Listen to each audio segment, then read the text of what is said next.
We are anonymous. No faces, no flags, no parties. We exist for moments like this, when power starts to wobble, when arrogance turns into exposure, and when the people finally stop pretending everything is fine. Happy Thursday. And if you are looking for the clearest possible signal that America is getting tired of Donald Trump, you do not need another poll or another pundit panel. You just need to watch what is happening around him right now. Watch who is leaving. Watch who is staying silent. Watch who is getting booed in public. This is what political decay looks like when it can no longer hide behind slogans and stage lighting. Donald Trump's biggest strength has always been his ego, and it is now his biggest liability. The same ego that once fueled rallies and applause is now isolating him, shrinking his circle and turning allies into liabilities. Trump demands loyalty but offers no protection. He demands obedience but refuses accountability, and that imbalance is finally catching up with him. The cracks are no longer theoretical. They are public. 2 Republican senators have openly called for Homeland Security Secretary Kristi Noem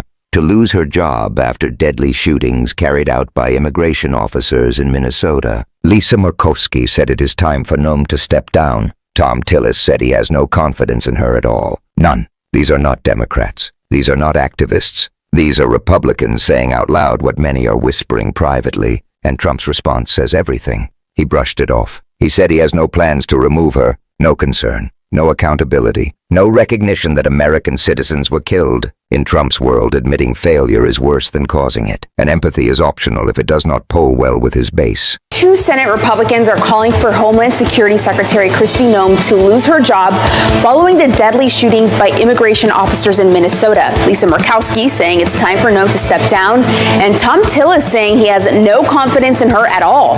President Donald Trump saying he's not planning to remove Noem. This is the moment leaders start losing the people around them. When you ignore your own senators, when you dismiss legitimate outrage over lives lost, you are not projecting strength. You are signaling detachment. You are telling everyone watching that you are no longer listening. And people are watching, especially Republicans. Behind the scenes, something big is happening that Trump either cannot see or refuses to see. Republican lawmakers are fleeing Washington. They are not just frustrated. They are not just annoyed. They are leaving. An increasing number of GOP lawmakers are abandoning Congress to run for governor in their home states. At least 14 lawmakers have already launched bids for governor's mansions in 2026, and the majority of them are Republicans. In the House, 11 lawmakers are currently running for governor. 10 Republicans, 1 Democrat. That alone breaks the previous record from 2018. In the Senate, 3 senators have already announced gubernatorial runs, and more are expected to follow.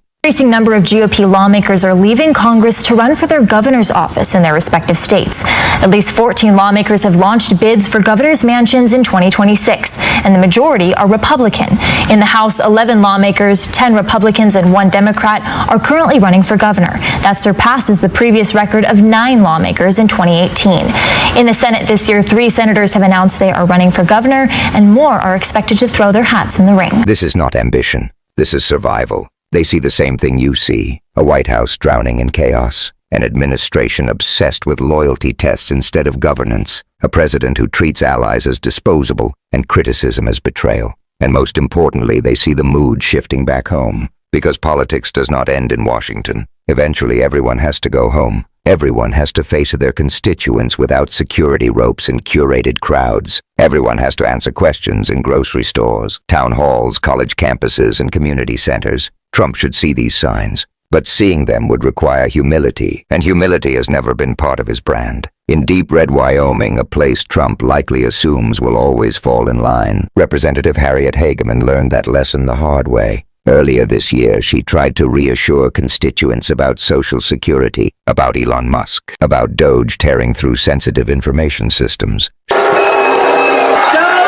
is not dismantling Social Security. And even with reconciliation, we are not allowed to touch Social Security. The work that I have specifically been doing. She spoke in technical terms. She leaned on process, but the discomfort in the room was obvious. Trust was already slipping. That moment was not random. It was a warning. Then came more ominous signals from inside Trump's own orbit. An anonymous member of Congress told reporters that multiple GOP lawmakers were considering retiring in the middle of their terms, not waiting for elections, not finishing what they started, just walking away. That kind of talk only happens when morale has collapsed. A senior House Republican went even further, saying the White House has treated members like garbage, that early resignations are coming, that it is a tinderbox, that morale has never been lower, and that the Speaker will lose the gavel and the majority before this term is over. That was before Minnesota. Then 2 people were killed. Federal agents, immigration enforcement, American citizens dead during Trump's immigration crackdown.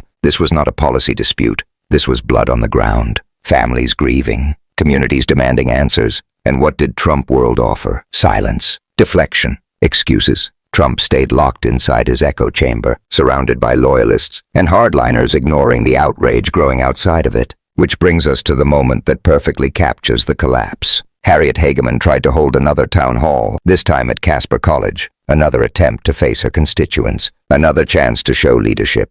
And it unraveled almost immediately. Students and community members asked her directly about the killings in Minnesota, why she had not condemned the violence, why she had not offered condolences to the families, why she had said nothing. She tried to dodge. She said she had not talked about that. She said she had been focused on other legislation. She said Minnesota was not the topic of the day. The crowd did not accept that answer. Boos filled the room. Jeers followed. A student pressed her again, asking why she had not condemned the violence or acknowledged the victims. Hageman repeated that it had not been the topic they were discussing. The audience responded with anger and disbelief. Eventually she called what happened a terrible tragedy, but by then it sounded hollow. Then the questions cut deeper. A student asked about constitutional violations, about reports that the Department of Homeland Security had authorized officers to enter homes without judicial warrants, about the erosion of basic rights under Trump's policies. Hageman said she needed to look at the investigation. She said there would be redress if rights were violated. The crowd mocked her, because they knew how empty those words were. One student said what millions are thinking. They are killing American citizens in the streets, and you are doing nothing. You are not saying a single thing to support your constituents or the American people. As a constitutional lawyer, you should be outraged. Why are you not? There was no answer. Hageman gathered her folders, waved goodbye, and walked off the stage through a side door. The crowd applauded her exit. Someone shouted coward. Others booed and mocked her as she disappeared.